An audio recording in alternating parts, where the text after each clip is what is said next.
The Achaemenid Empire lasted 208 years. The Macedonian Empire of Alexander the Great lasted 231. The Roman Republic lasted 233. Romanov Russia lasted 234. Today, the United States of America is 244 years old. What happens next? Where do we go from here? What do we build out of the ashes? Hello, I'm Kanaz Phelan, and these are notes from the end of time. Hello everybody, welcome once again to Notes from the End of Time. This is Kanaz Phelan with you. This is our 8th episode. I thank you so much for sitting through 7 hours of me talking. And as we come into our 8th episode, I'm going to start with a question. Where do we go from here? We now have people shooting at each other. We saw that in Kenosha, Washington. A 17-year-old boy was attacked by several rioters. There's now 2 dead rioters. There's 1 rioter with a badly injured arm. Things are not calming down. We all expected things were going to cool down. The lockdowns are going to end. There's really no sign of when the COVID-19 is going to subside. We have no idea how much longer these protests, riots are going to go on, peaceful protests that involve looting and burning buildings, if you will. Where do we go from here? I know I have people who listen to me from all different political spectrums, all different religious views. Where do you want to go from here? What is the ideal world you see coming out of it? What's the best possible world you see?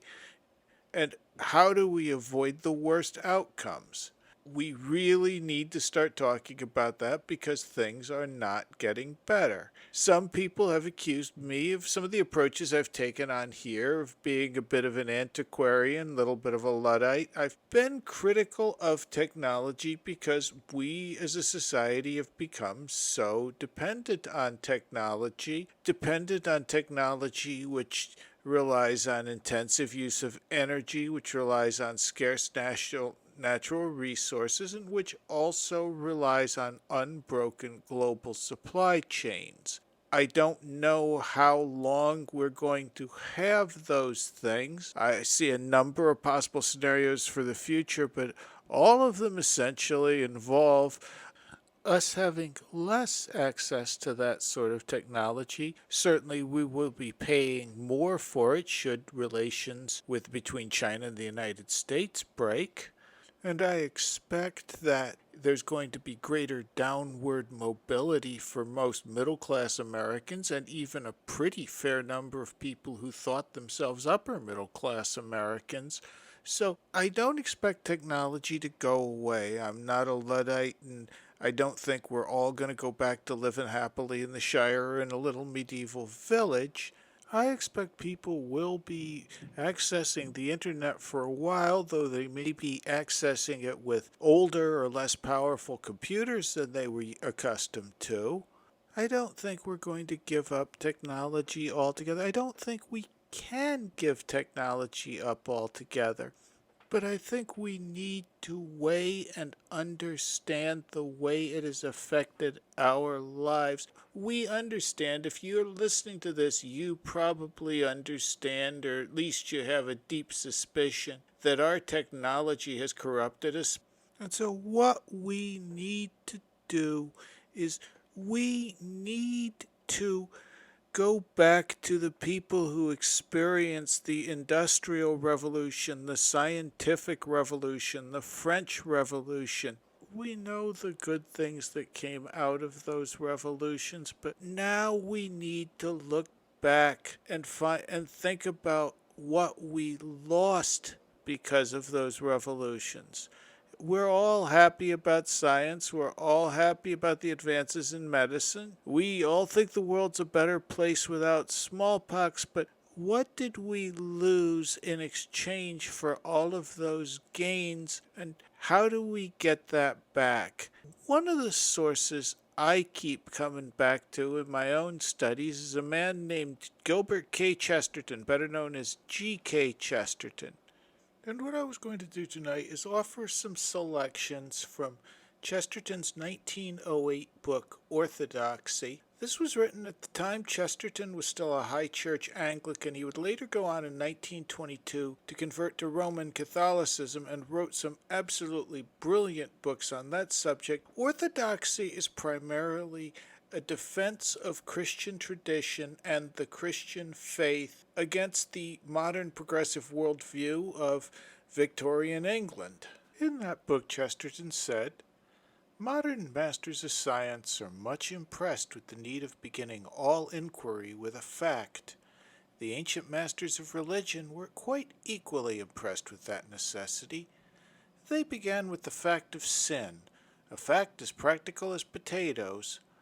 Whether or no man could be washed of miraculous waters, there was no doubt that at any rate he needed washing. But certain religious leaders in London, not mere materialists, have begun in our day not to deny the highly disputable water, but to deny the indisputable dirt. Certain new theologians dispute original sin, which is the only part of Christian theology which can really be proved. Some, in their almost too fastidious spirituality, admit divine sinlessness which they cannot see even in their dreams, but they essentially deny human sin which they can see in the street. The strongest saints and the strongest skeptics alike took positive evil as the starting point of their argument. If it be true, as it certainly is, that a man could feel exquisite happiness in skinning a cat, then the religious philosopher can only draw one of two deductions. He must either deny the existence of God, as all atheists do, or he must deny the present union between God and man, as all Christians do. The new theologians seem to think it a highly rationalistic solution to deny the cat. And that's one of the great debates of the modern world. Can human beings be perfected? Are human beings inherently good or inherently evil? The word sin makes a lot of people nervous. Of course, how dare you try to impose your Christian morals on me? But the fact of the matter is, it's very difficult to look at human history, to look at the archaeological evidence we've seen from prehistory, and get the idea that human beings are an inherently loving, tolerant, just, and good species. We've been committing atrocities against each other since well before Otzi the Iceman got killed by bandits. And that's true of every civilization, every society, across cultures. We've seen bloodshed, warfare, we see oppression. If you take an honest inventory of your personal life, of your daily life, you'll find all kinds of times when you've failed, when you've turned away from good and done the wrong thing because it was convenient or because you were tempted. You've suffered from people who did wrong to you. Maybe you suffered horribly. You know, we all know there are a lot of horrible people out there, and Christianity has a convenient word for them. They call them sinners. The Catechism of the Roman Catholic Church states, "Sin is an offense against reason, truth, and right conscience. It is failure in genuine love for God and neighbor caused by a perverse attachment to certain goods. It wounds the nature of man and injures human solidarity. It has been defined as an utterance, a deed, or a desire contrary to the eternal law." They then go on to distinguish between venial and mortal sins and denote, "Sin creates a proclivity to sin. It engenders vice by repetition of the same acts. This results in perverse inclinations which cloud conscience and corrupt the concrete judgment of good and evil. Thus sin tends to reproduce itself and reinforce itself, but it cannot destroy the moral sense at its root." Sin is a personal act. Moreover, we have a responsibility for the sins committed by others when we cooperate in them, by participating directly and voluntarily in them, by ordering, advising, praising, or approving them, by not disclosing or not hindering them when we have an obligation to do so, by protecting evildoers. Thus sin makes men accomplices of one another and causes concupiscence, violence, and injustice to reign among them. Sins give rise to social situations and institutions that are contrary to the divine goodness. Structures of sin are the expression and effect of personal sins. They lead their victims to do evil in their turn. In an analogous sense, they constitute a social sin. And this is all very heavy, repressive stuff here. You want me to tell somebody what to do with their lives. You want me to interfere with them and thrust my vision of morality in their face, thrust my religion on them. But there's also an important point here. Many of the activities that the church condemned as sinful, it condemned because they were inimical to good order. The church gave us 7 deadly sins that they felt were especially corrosive to good character and to being a good person: pride, avarice, envy, wrath, lust, gluttony, and sloth. Yes, the fear of hell kept many a child up at night once in a while. Yes, people did become morbidly obsessed with the idea of sin and the idea that they were damned. But everybody knew that all had fallen short of the glory of God. Everybody in the kingdom was a sinner. And if it was a Christian kingdom, every Christian subject in the kingdom knew that Christ had died for his sins or for her sins, and they believed that redemption was available to even the most ardent sinner. We've largely gotten rid of the idea of sin today. Certainly we challenge a lot of the categories which were formerly called sinful. There's a lot more tolerance of homosexual activity, abortion.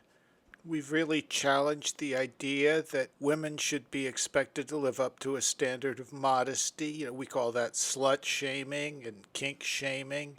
Where we once wrote violence off as a sign of man's innate human depravity, today we look instead to the root causes.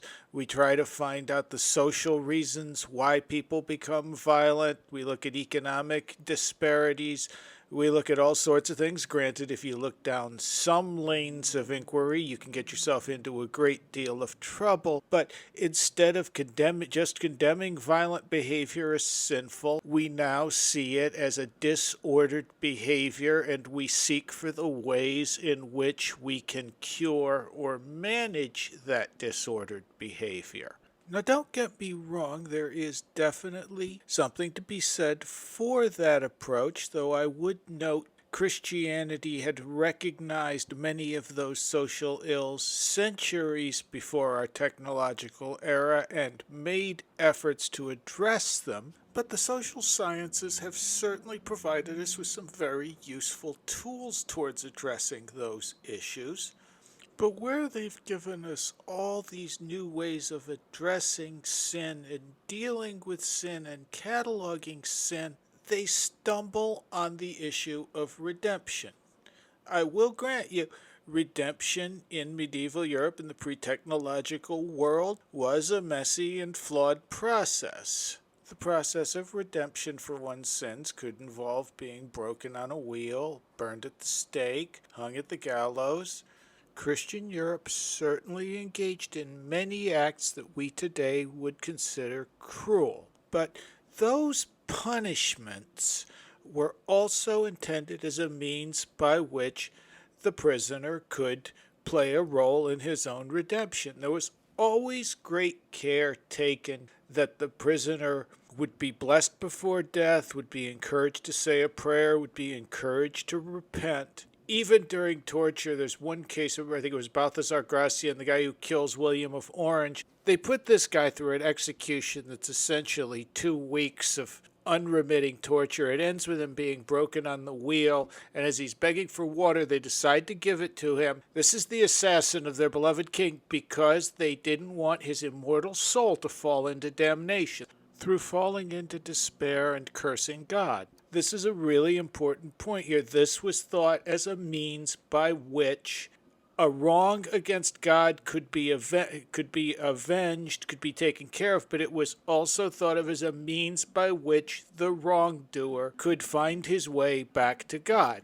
In the modern scientific worldview, there's really no room for that sort of redemption. As I said before, there's only curing the problem, what the priests of today, that what we call the doctors and the professionals, see as problematic behavior. We could either cure that, we can learn to manage it, we can give people the right pills, give them the right social environment, and that will take care of the problem. But what do we do for the people who are incapable of living up to those goals? How do we handle them? And within Christianity, we start with the premise that all are flawed. Again, as I had said before, all have sinned and fallen short of the glory of God. That means that we are encouraged, nay, obligated to treat the sins of others with the same mercy and compassion we would have shown for our own sins. Now, that doesn't mean that we're not allowed to pass judgment. If we're on a jury, we certainly are allowed to convict somebody who's guilty of murder, even if we've been guilty of adultery and shoplifting. But it does mean we have a duty to tell them where they have sinned and when they have sinned, to listen to their explanations for why they sinned, to encourage them to repent of their sin and to turn away from it. And that approach has certainly been deprecated today. It's considered bad form to tell somebody you think their behavior is sinful. I do note that many of the people that have been hopping the loudest on this freedom is good, sin is repression bandwagon are people who are making a great deal of money off industries and activities that we used to consider sinful. And the people who shout the loudest about freedom of speech and freedom of markets seem only too happy to offload the social costs of sin onto the population while profiting handsomely from its rewards. These people are only too happy to hire teams of top scientists to explain there are no social costs to their sins, to tell us that anybody who thinks otherwise is just superstitious and ignorant, that they want to bully children who are tempted to these sins. They want to make children feel like sex is bad and their bodies are shameful. They fund academics who will preach that we can have a brave new world free of war and injustice and poverty if we'll just get rid of all those outmoded superstitions, if we'll stop living by thou shalts and thou shalt nots and start instead working towards a world where everybody can be the best individual he, she, or whatever pronoun they prefer is celebrated for living the life they choose.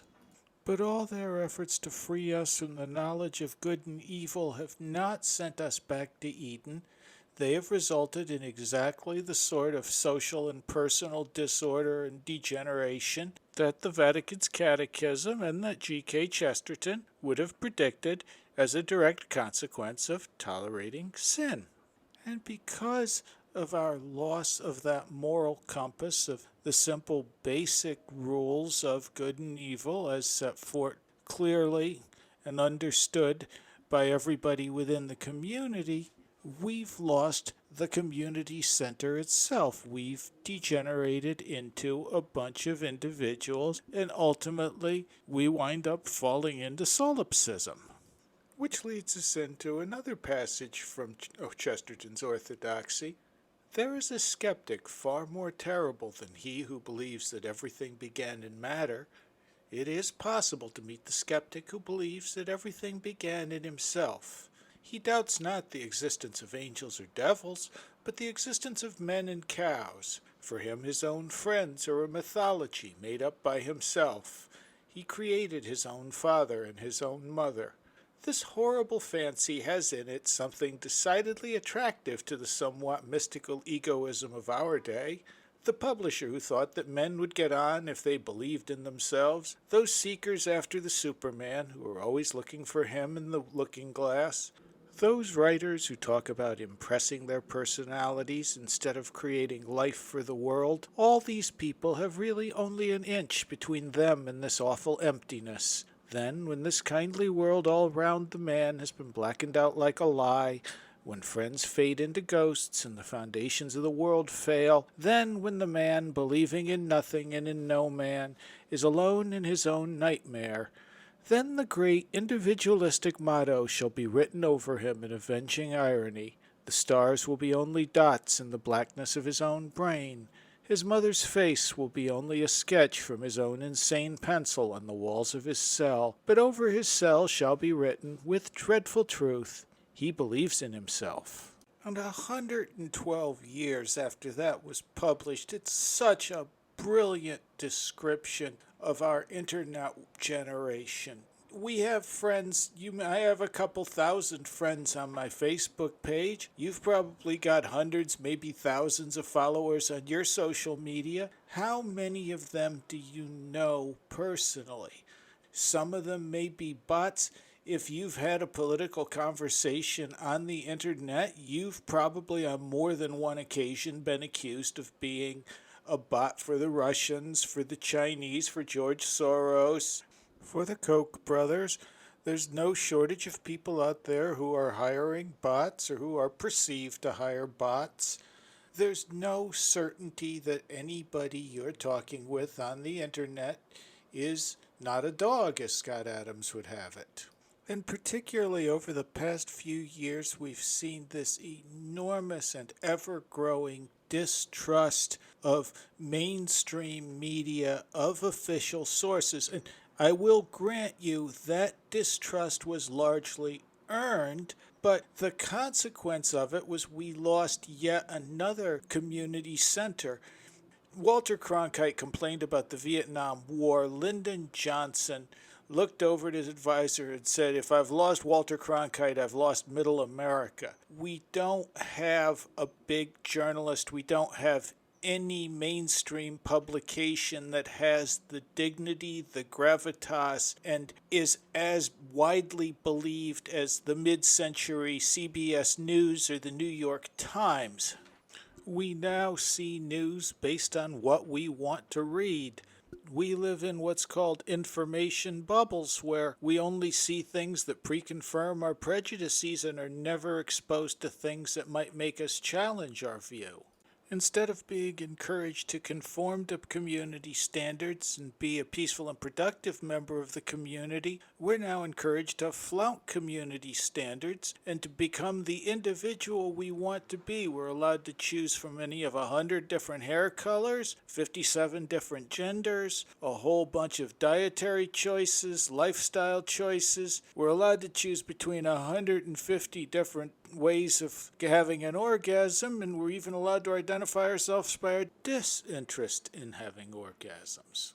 We're allowed to identify ourselves by our Harry Potter house. We're allowed to identify ourselves based on a quiz that tells us which Tolkien character we are.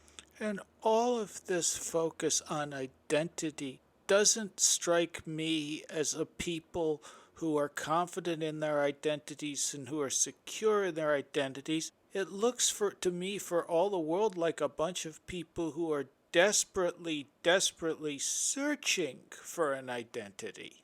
The French Revolution was the age of man. Mankind was going to dethrone God, and we were going to create our own heaven on earth in a new utopia. That's the spirit which also pervades Marxism and all of the related doctrines to that. The idea that mankind together can change the world. Postmodernism changed the focus from mankind, the brotherhood of man, the community of man, to the cult of the individual. And I don't think anybody who's ever taken even a cursory look at human history could say that mankind is perfect and worthy of being worshipped and worthy of being the center of the universe. And if mankind as a whole doesn't measure up to that standard, how is the individual supposed to measure up? Never mind metaphysics, there's a basic problem of human biology. We are pack primates. We identify ourselves based on our place within our pack, within our community. Today we romanticize the lone wolf and the outlaw, but the lone wolf was a sick wolf who was probably going to be dead within a few days. The outlaw, it was forbidden to provide any shelter or food or assistance to an outlaw, and you were in fact encouraged to kill him. Most outlaws wound up dying on the moors. We idealize rebels because we live in a society that has the resources to tolerate outcasts and rebels, that is secure enough in its own power to tolerate dissent and even encourage it so that the populace feels more free and able to dissent. And perhaps most importantly, dissent allows us to feel like we're an individual against the herd. Remember that whole worship of the individual gives the individual a lot of freedoms, although that is debatable in practice, but it also lays an enormous responsibility on the individual. Many of those individuals are going to gravitate towards religious organizations or organizations which function as religious organizations. Woke culture and the social justice movement, I'm certainly not the first person to notice this, and I won't be the last, has many things in common with a religious revival. It is a secular and an atheistic faith, but it's certainly a faith. You have doctrines, you have sins, you have enemies, you even have original sin in the form of white privilege. And where Christianity offers a new life in Jesus Christ, a membership in the church, woke culture gives you an ever-growing number of identities you can choose for yourself and promises to help you become a better individual so long as you work with them to create a freer and just and more tolerant world. The advocate of wokeness gets to be a very special cog in the big machine and is reminded of their special status as a big cog by constant calls for pride, disability pride, Black pride, LGBT pride, fat pride, BDSM pride, polyamory pride. There's no shortage of things you're supposed to feel proud of, things that remind you that you're special, that you're not like those boring cishet others.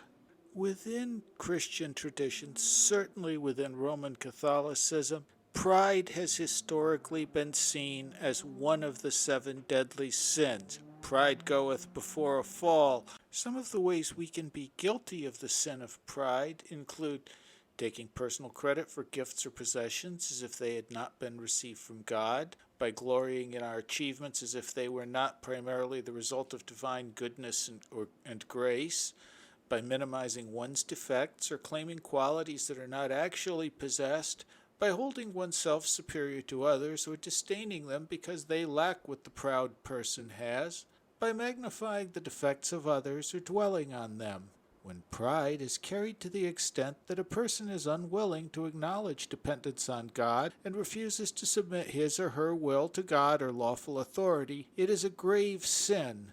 The gravity arises from the fact that a person shows contempt for God or of those who take his place. Otherwise, pride is said to be imperfect and venially wrong. While not all sins are pride, it can lead to all sorts of sins, notably presumption, ambition, vainglory, boasting, hypocrisy, strife, and disobedience. Pride strives for perverse excellence. It despises others, and depending on its perversity, even looks down upon God. The idea that power leads to people's heads swelling and to them making bad decisions after It's a Christian idea, but it's not just a Christian idea. There's a reason that the Romans had a guy riding alongside the emperor going, "Remember thou art mortal, remember thou art mortal." The earliest epic we have a full record of, the Gilgamesh epic, talks about how Gilgamesh was a bad ruler because of his pride and how he despoiled the land and raped the maidens, and how only after failing to conquer death does he become a better ruler through being humiliated and learning his limitations. This is not a new idea. This one literally is old as time. The idea of pride, like all of the ideas of sin, function as an error checker. It's info we feed into our superego, if I can be forgiven for using a Freudian term, that helps us direct our actions and shapes the way we engage with our community. The problem with most ethical philosophies is they're written by philosophers, by very intelligent people who spent a great deal of time thinking about the subject and writing at length about the subject. In the here and now, let's take an example. It's very difficult to weigh all of the possible variables of the utilitarian question, should I or should I not steal this purse?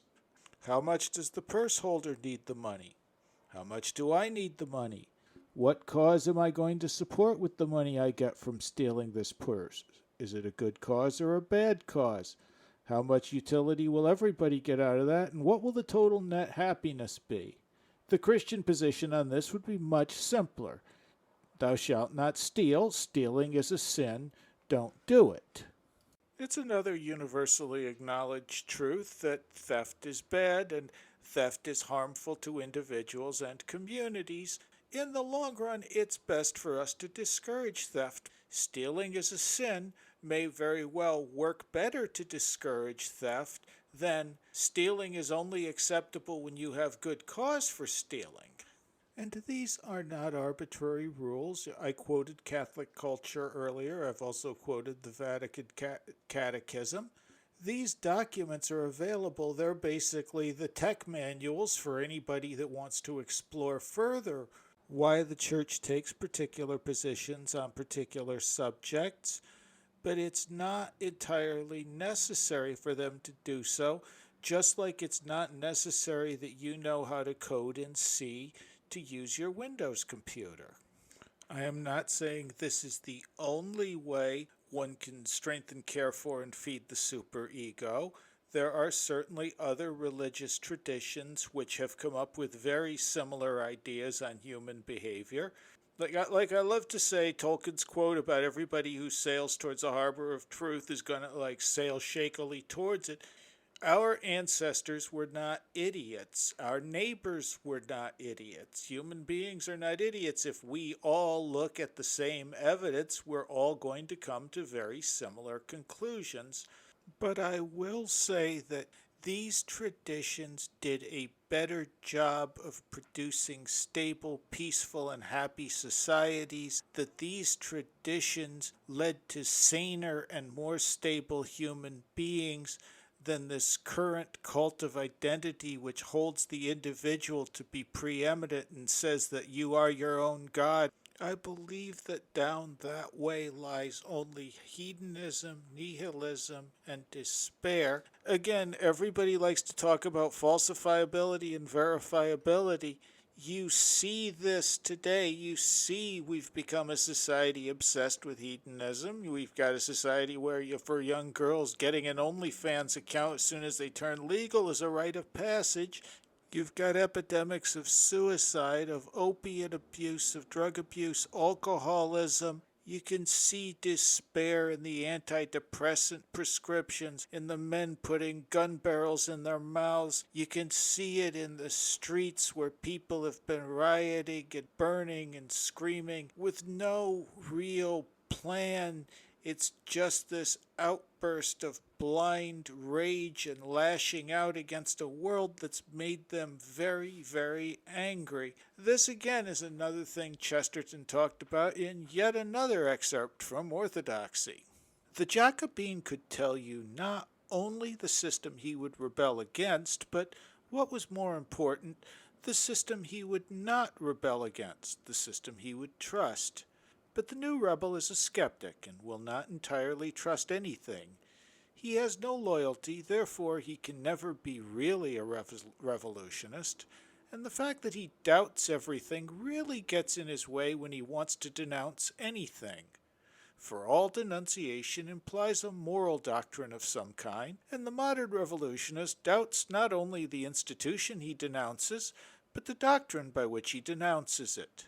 Thus he writes one book complaining that imperial oppression insults the purity of women, and then he writes another book about the sex problem in which he insults it himself. He curses the Sultan because Christian girls lose their virginity, and then curses Mrs. Grundy because they keep it. As a politician, he will cry out that war is a waste of life, and then as a philosopher that all life is waste of time. A Russian pessimist will denounce a policeman for killing a peasant, and then prove by the highest philosophical principles that the peasant ought to have killed himself. A man denounces marriage as a lie, and then denounces aristocratic profligates for treating it as a lie.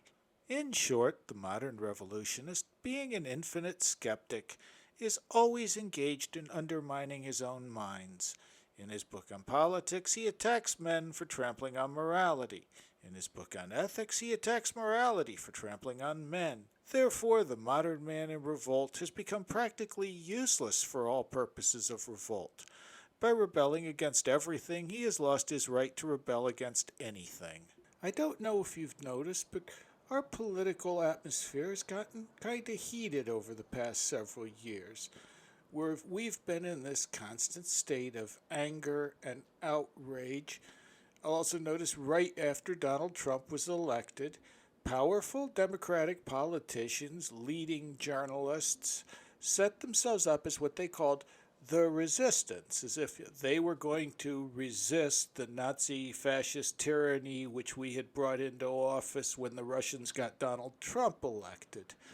I will note that I'm not the greatest scholar of World War II history, but I'm reasonably well read on the subject, and resistance movements which publicly declare themselves the resistance and state that they intend to overthrow the tyrant in charge rarely do as well as Robert Reich, Rachel Maddow, John Oliver. There's a whole list of resistance members against Trump who didn't get their fingernails torn out in underground prisons, who didn't get assassinated, who didn't even get the IRS up their tuckuses.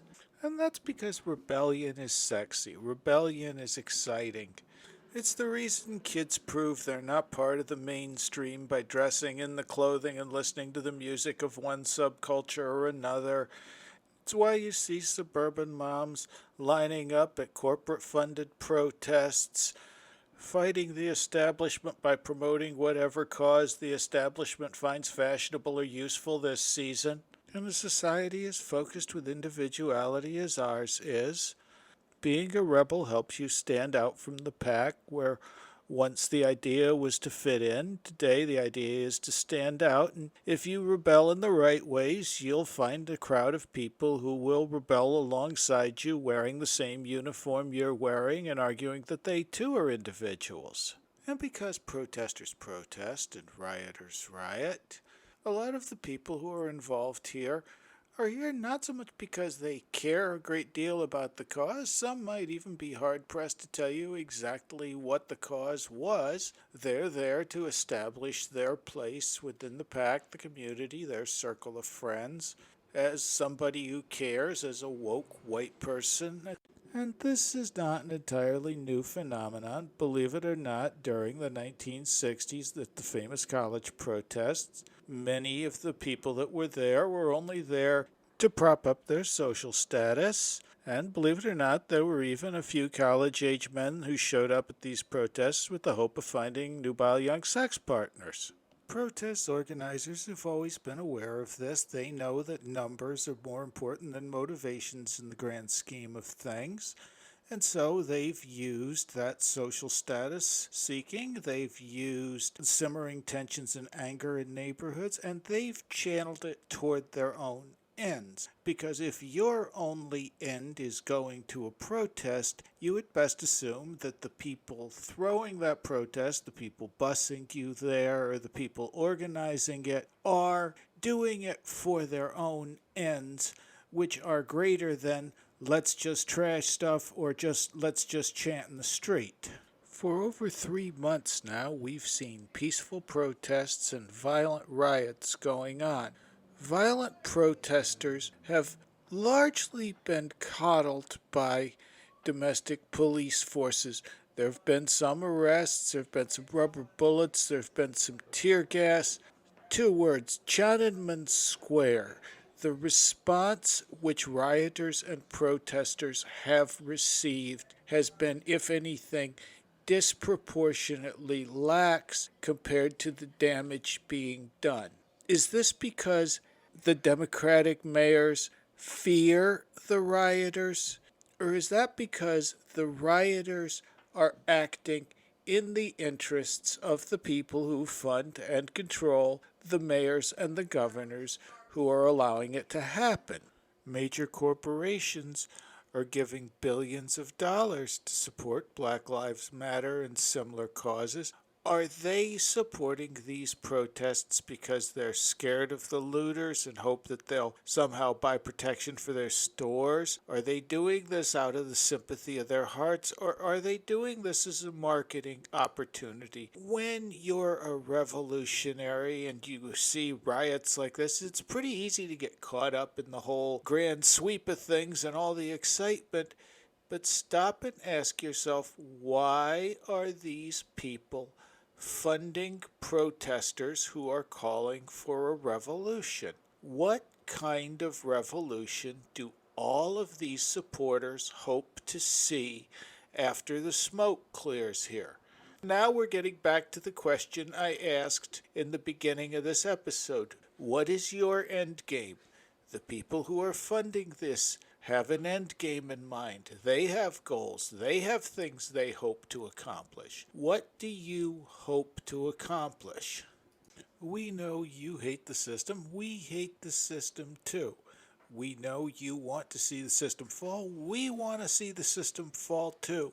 What do you want to build from the ashes? The war has just heated up. We've got casualties on both sides now.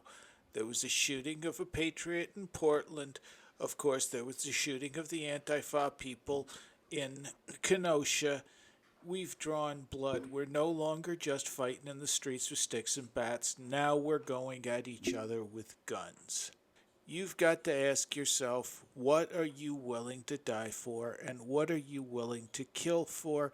You've got to ask yourself, who do you trust, and what do you hope to accomplish out of this? If you're angry, I get that. You're angry. We're all angry. We can fritter away that anger fighting each other. We can fritter away that anger fighting someone else's war for someone else's ends. Or we can channel that anger into building a better world for ourselves, for our families, for our communities, for our descendants. But we won't be able to do that until we know what we're fighting for, who we're fighting with, and what we want to build when it's all over. And toward that end, I have been spending a lot of time lately looking backward rather than forward, looking through history for an answer to these problems. You might think it would make more sense to look to current events, but current events are very difficult to suss out because, first of all, you're in the middle of them. It's very hard to get an objective view of events you're living through. And B, today, it's increasingly difficult to know what is and is not a reliable source as to what's happening in the world with current events. Everything needs to be taken with a grain of salt. The facts in history are much clearer, much more laid out. Yes, of course, I know history is written by the victors, and historians regularly interpret and reinterpret different events of history. But they've got that comfortable distinction of being in the past. They can serve as a landmark for us. They're as guideposts. What did our ancestors do when they were in similar situations? How did they survive? How did they rebuild? How did they overthrow their oppressors? In my case, as with G.K. Chesterton, I found a lot of that information available within the Orthodox Christian tradition. I found a lot of information there which was very helpful, very valuable against the problems which I see, the social rot which I've been talking about in other episodes. And again, this isn't current stuff. Well, what can the 4th century have to say about the problems of the 21st? And again, here's a quote from Chesterton and Orthodoxy. An imbecile habit has arisen in modern controversy of saying that such and such a creed can be held in one age but cannot be held in another. Some dogma, we are told, was credible in the 12th century but is not credible in the 20th. You might as well say that a certain philosophy can be believed on Mondays, but cannot be believed on Tuesdays. You might as well say of a view of the cosmos that it was suitable to 3:30, but not suitable to 4:30. What a man can believe depends upon his philosophy, not upon the clock or the century. If a man believes in unalterable natural law, he cannot believe in any miracle in any age. If a man believes in a will behind law, he can believe in any miracle in any age. Therefore, in dealing with any historical answer, the point is not whether it was given in our time, but whether it was given in answer to our question.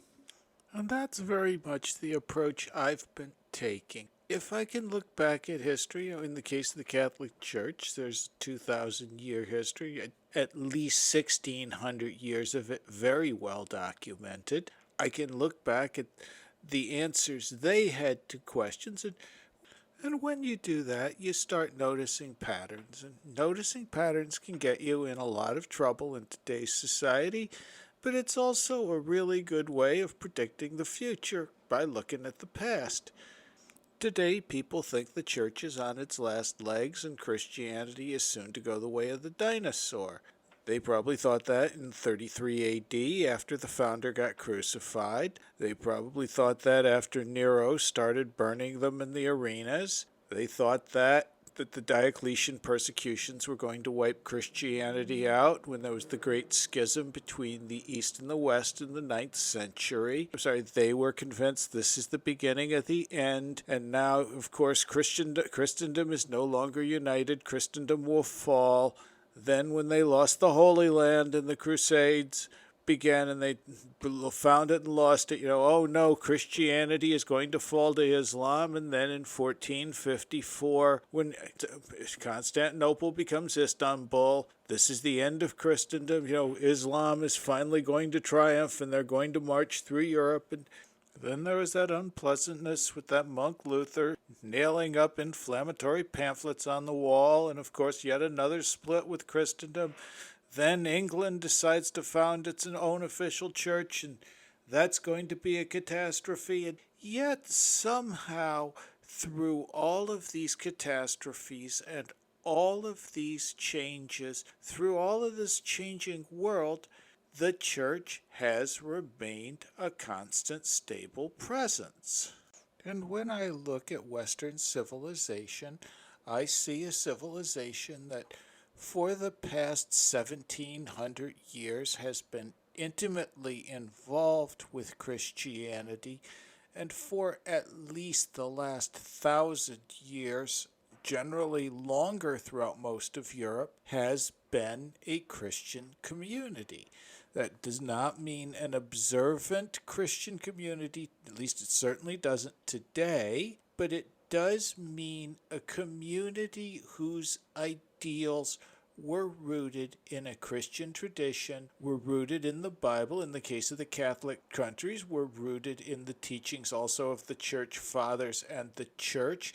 In the case of Protestant countries, in the works of Luther, Calvin, Knox, many other spiritual leaders, but they were all influenced by Christianity even the French Revolution, even communism, was influenced by Christianity, in that both were largely reactions against Christianity. We cannot understand our ancestors if we don't understand and engage with Christianity, and we can't find a way to clean up the mess which is the post-Christian world until we look back to our ancestral faith and find our way back to those Christian structures and those Christian traditions and use them to create a new and a better post-Christian world.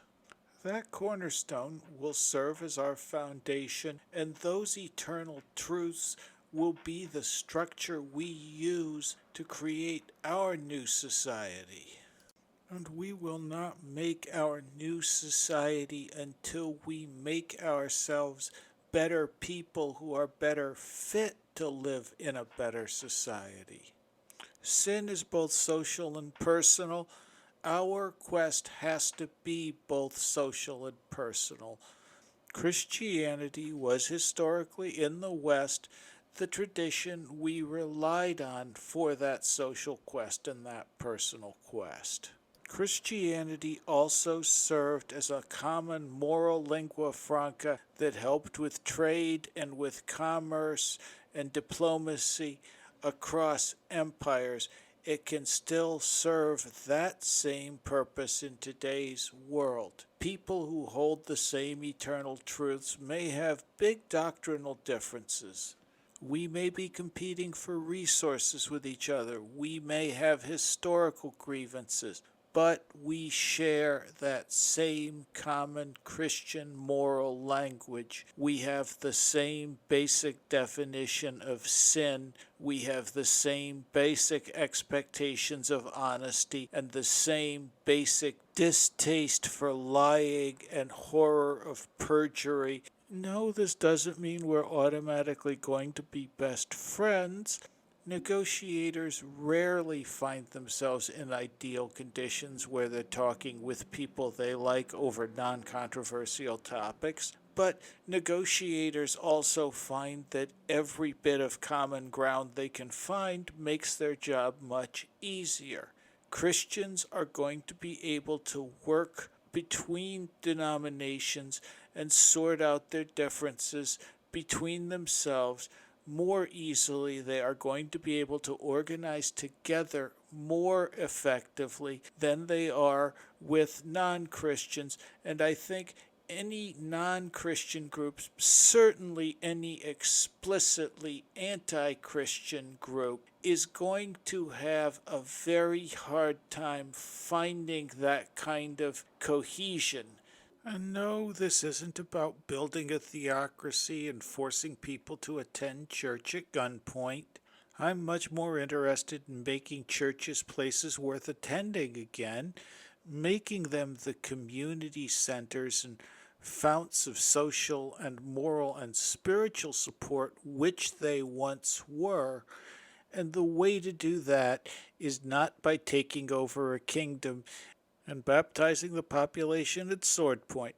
I will grant you, we tried that in Spain. It's generally frowned upon nowadays, and with good reason. I believe Christianity is worth exploring, and I intend to keep presenting some of the reasons why I think so. I think Christianity provides a useful moral framework, and I intend to show the reasons why that is, and to show the reasons why the frameworks which we are using today are so utterly unsuccessful. My shield is a tradition that saved an empire. My weapons are the truths found over 2,000 years of heavy research from some of the greatest minds Western civilization produced. That tradition is my natal faith, so I will use it to guide my life. That tradition is the traditional faith of my family, and so I will use it to protect my family. That religion is the traditional faith of my people, and so I will use it to save my people. That religion is the traditional faith of the West, and so I will use it to save the West. I may fail in my quest, and if so, I will fall as my ancestors fell, and I may triumph in my quest, and if I do, I will triumph as my ancestors triumphed. I may be Parsifal, or I may be Don Quixote. Time will tell. But I know this: if I go forward as a pure fool, or just as a pure madman, I will go in the service of the king, and I will follow the faith of my fathers, and as for me and my house, we will serve the Lord. And in closing, let me offer yet again another thought from G.K. Chesterton's Orthodoxies. I shall take in order the next objection offered, the idea that Christianity belongs to the Dark Ages. Here I did not satisfy myself with reading modern generalizations. I read a little history, and in history I found that Christianity, so far from belonging to the Dark Ages, was the one path across the Dark Ages that was not dark. It was a shining bridge connecting two shining civilizations. If anyone says that the faith arose in ignorance and savagery, the answer is simple. It didn't. It arose in the Mediterranean civilization in the full summer of the Roman Empire. The world was swarming with skeptics, and pantheism was as plain as the sun when Constantine nailed the cross to the mast. It is perfectly true that afterward the ship sank, but it is far more extraordinary that the ship came up again, repainted and glittering, with the cross still at the top. This is the amazing thing the religion did. It turned a sunken ship into a submarine. The ark lived under the load of waters after being buried under the debris of dynasties and clans. We arose and remembered Rome. If our faith had been a mere fad of the fading empire, fad would have followed fad in the twilight, and if the civilization ever re-emerged, and many such have never re-emerged, it would have been under some new barbaric flag. But the Christian Church was the last life of the old society, and also the first life of the new. She took the people who were forgetting how to make an arch, and she taught them how to invent the Gothic arch. In a word, the most absurd thing that could be said of the Church is the thing we have all heard said of it. How can we say that the Church wishes to bring us back into the Dark Ages? The Church was the only thing that ever brought us out of them. In the name of the Father, and the Son, and of the Holy Spirit, this has been Notes from the End of Time. I'm Kanaz Filan. Thank you once again for listening, and may God bless us, each and every one.